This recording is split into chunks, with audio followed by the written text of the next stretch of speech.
DJ, if I can call you DJ. You can. You're fantastic in the film. It really worked. Thank you very much. But I was wondering if you were ever hesitant to pitch yourself as a dude in his 20s. Wow, I never really thought of it like that. And I don't. Yeah, I don't. It never entered my. It. It never entered my brain. Didn't think about his age. Yeah. Until afterwards. Now. Till now. Until this moment, which made you feel very old. I'm 108. But you pulled it off. Thank you, There you man. go. Thank you, man. Do you hate each other when you fight? Absolutely not.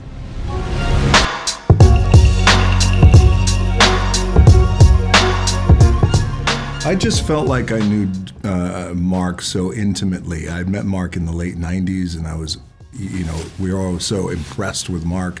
That time I was wrestling. I just started my career in wrestling. So I just felt like I knew Mark's DNA and was so excited to live in his skin. So I felt like I knew him so well, didn't really think about it. I just felt like the most important thing that I could do was to put on the weight that was required, and also I understood very quickly that it's not just putting on muscle or size, it's putting on a certain quality of muscle. That kind of muscle is very fast twitch, and there's separation. It's just a lot happening because Mark's body was insane.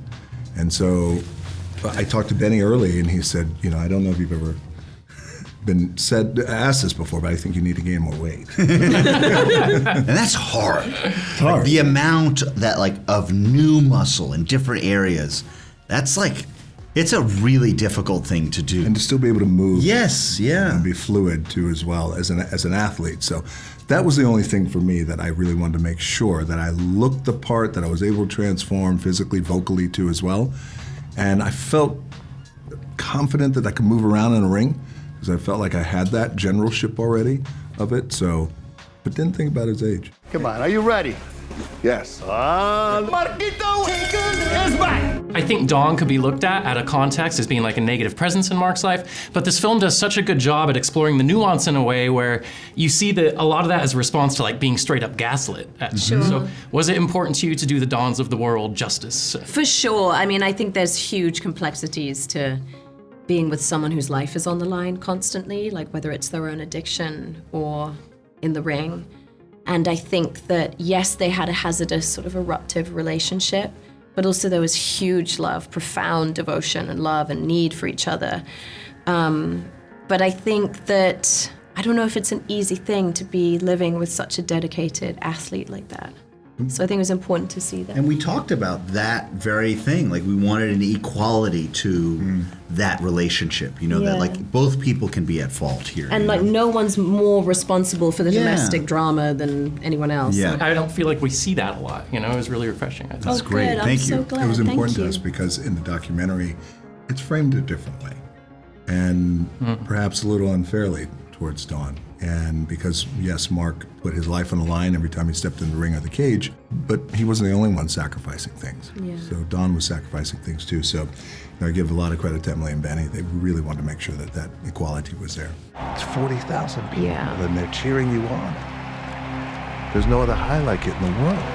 I gotta ask, you and your brother both have films coming out this year independently of one another. Yeah, isn't that amazing? I'm wondering if you think the audiences are going to start to discern tonal differences between your styles, the way that we have been with the Coens. Yeah, I think what is, it's a unique point of view, that you get to see us make separate movies, and I think that's exciting. It's cool that we both are doing that at the same time. I was telling a story that I was just walking on the street and I was taking pictures and somebody was like, oh, you see that? You should go see what they did downtown. And I was like, oh, I wonder what that is. And I knew exactly what he was talking Wow. about. But I was just like, oh, isn't that funny? It was your brother's film. It was my brother's Yeah. film, exactly. So it was just it was just funny. They had no idea that I was in any, so I was like, oh, that's pretty cool, I gotta ask, before they were at me, did you really break that door?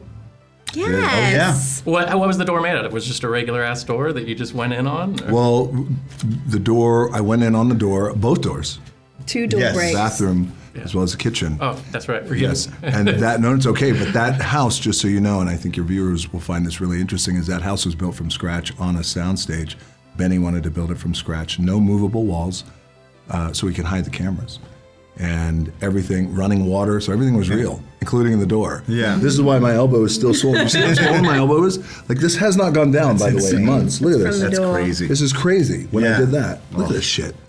And by the way, this is the one that got injured. Remember up there where it was all black and blue? Well, that's why, and that's actually in the you block a from the kick. door? Yes. You block Blocked a the kick. and then it came back. Yes, from the door. 'cause This you one from smashed the door, and then I blocked the kick, Yeah. and then it came back.